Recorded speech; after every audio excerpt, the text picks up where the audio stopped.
Hi, my name is Mike, and I'm here with M. Ringle Music. I am a saxophone player, and I'm going to start a video series about playing the saxophone and becoming a better musician. Now, the first videos in my series will be about scales. And I'm starting off with what I'm calling a scale challenge, alright? So, yeah, musicians, do you like scales? Okay, now that you've answered that yes or no, you should like scales, alright? So, I'll be the first to admit that I'm not as technically proficient as I should be, and now I'm challenging myself to be better. And what I'm going to do over the next week, each day I'm going to upload a video of me progressively getting better. What I'm going to start out with is playing scales fairly slowly. Excuse me as I grab a drink right here. And I'll demonstrate that really quick. I'll just play a C scale on my alto saxophone here with the metronome set at 60. Hold on just a second.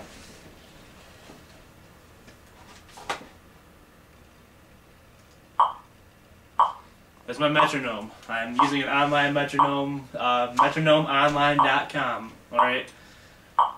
Alright, just a C scale in 8th note, the quarter note equals 60.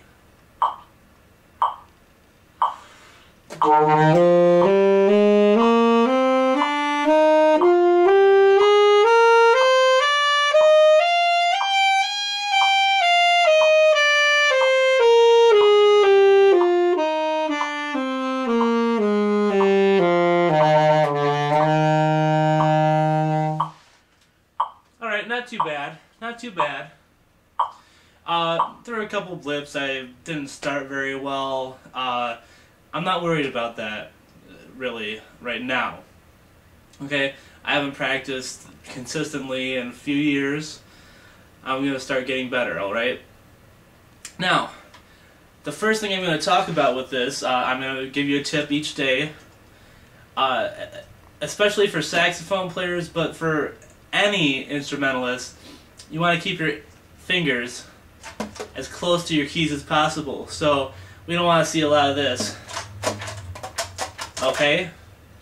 If you see someone doing that and playing great, they could probably play even better if they kept their fingers on those pearls, right next to their keys, wherever.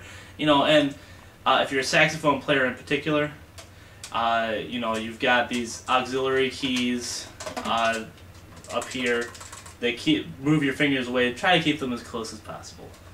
Alright, today I'm going to do all of my major scales, full range scales, at quarter note equals 72. Let's start it up. Let's see how it goes.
this off, hold on.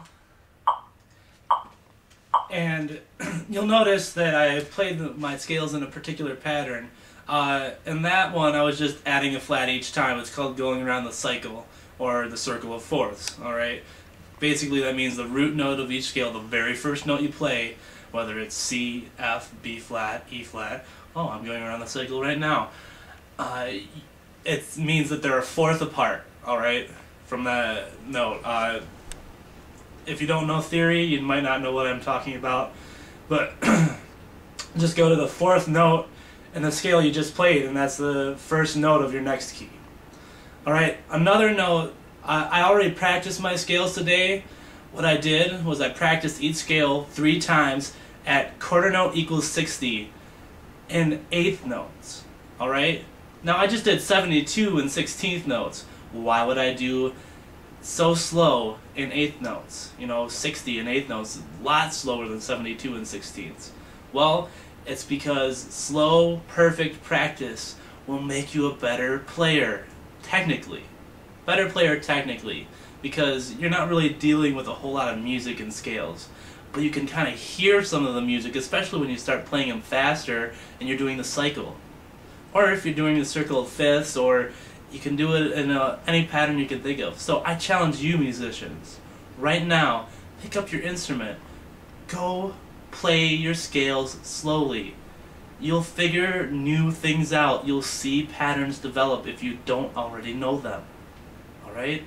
So this is Mike again with M. Ringo Music. I'm encouraging you to play those scales. Record yourself. Whether it's video or audio, send it to me, put it up on YouTube, say, I'm better than this guy. That's great, because whether it's me challenging you or you challenging yourself, I don't care. Make yourself a better musician. Alright? Thanks. Good night.